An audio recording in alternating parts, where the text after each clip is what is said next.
Today, we become legends.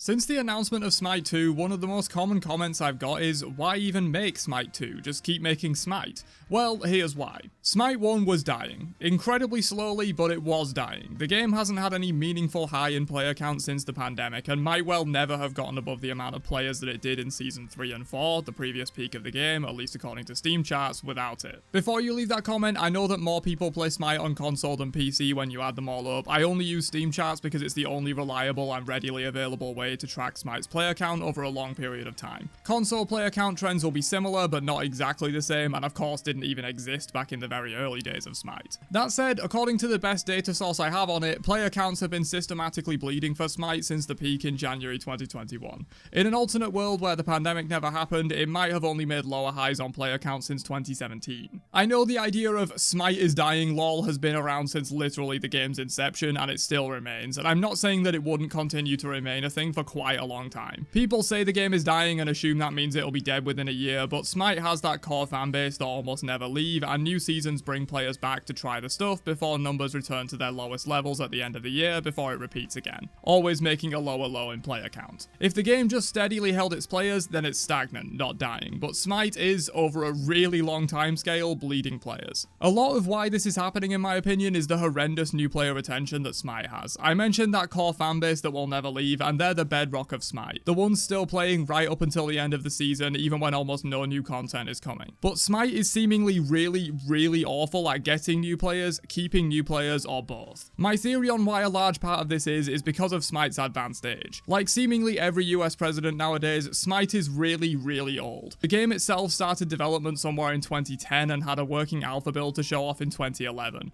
We're now in 2024. What makes things even worse is the engine Smite is built upon. Unreal Engine 3, which was released in 2006. This engine was made to make games that look like this, not like this. Smite leverages a heavily modified version of UE3 to even give it the capabilities that it can to make current Smite. I'm no game dev, but if your core tools for making the game have to be modified so bespokely just to make your game function, that's kind of a problem. And we all know that Smite only just functions. Bugs are rampant, crashes are rampant, stability issues out the wazoo. Plus, and this is coming from someone who really doesn't care that much about graphics if gameplay is there, the game looks like it was made in 2016. Even with all the updates and higher quality models we've had in Smite's entire life, it still looks incredibly old. Us hardcores that grind the game non-stop because the gameplay is just fun don't really care much about graphics. But the graphics and presentation of the game at large are the first thing that new players see.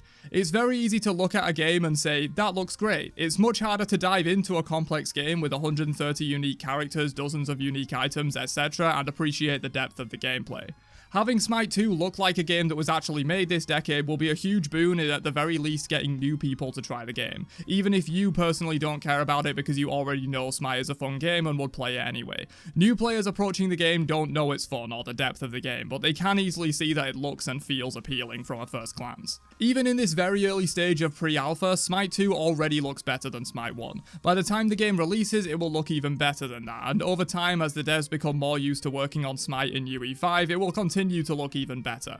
Just as Smite 1 went from this to this in 3 years, Smite 2 will do the same. Moving engine doesn't just make the game look better either. The devs have already shared numerous stories of how much faster and more approachable developing in UE5 is, with changes that could take weeks to implement in Smite 1 being done in a couple of hours.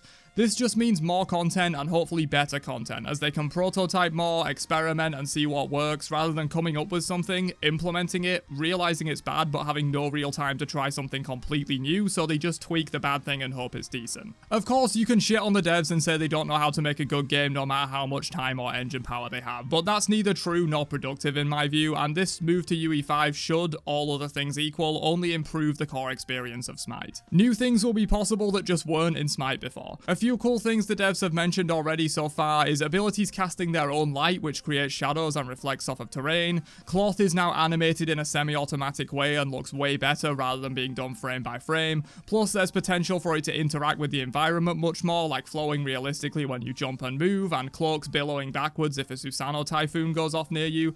These might sound like small things, but it's become the standard in modern games, and while you might not notice or care as a Smite veteran, new players absolutely will. They won't want to play a 12 12-year-old game that looks 8 years old. They want to play a new game that looks new. This might sound vapid, but these things do matter. First impressions are worth a lot. People have been asking for a better Smite with less spaghetti code for years, and now we're finally getting it. I truly don't believe that Smite 1 could ever reach its full potential without Smite 2 being a thing. The engine move, the fresh code base, the marketability of a sequel to get new players and hopefully hold them with the improved graphics, ideas, sound design, and gameplay. I would rather see them take the risk and give Smite a rebirth that it so desperately needs than have them play it safe and run Smite ever so slowly into the ground as it becomes even more aged until almost no one is playing. I'm not putting all of the blame on the engine and how old Smite is. Of course, the devs have made bad decisions, many of them over the years, and I do criticize them in videos all the time. But I think a large part of why Smite could never grow and just loses players slowly but surely is because of its limited engine and advanced age that can't pull in new players. Does losing all of your skins in the move suck? Absolutely. It does hurt, even for me as someone who plays Smite 95% for the gameplay and 5% for the skins. But unless you literally play Smite only for the skins and don't care about the gameplay, you should be welcoming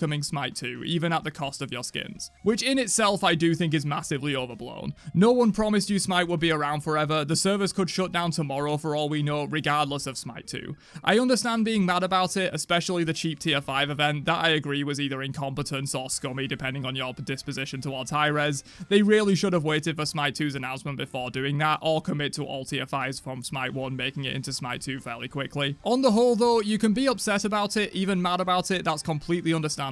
But for one, they have no obligation to keep a live service game open forever, and two, the long-term health of Smite as a game was in question anyway in my opinion, and Smite 2 has a chance to change that. Mourn your skins, but know that if Smite 2 wasn't a thing, your skins will be gone at some point anyway. Well, this sort of turned into a rambling semi-rant halfway through, but hopefully I got across why I think Smite 2 truly needed to happen for the long-term health of Smite overall, and why losing your skins is a worthwhile trade-off if you truly care about the game. Please do leave your thoughts down below, as I'm really interested in the community views on this subject, as I know people are quite divided on this stuff. Catch you guys in another one later on. Have a great day, and peace out, you nerds.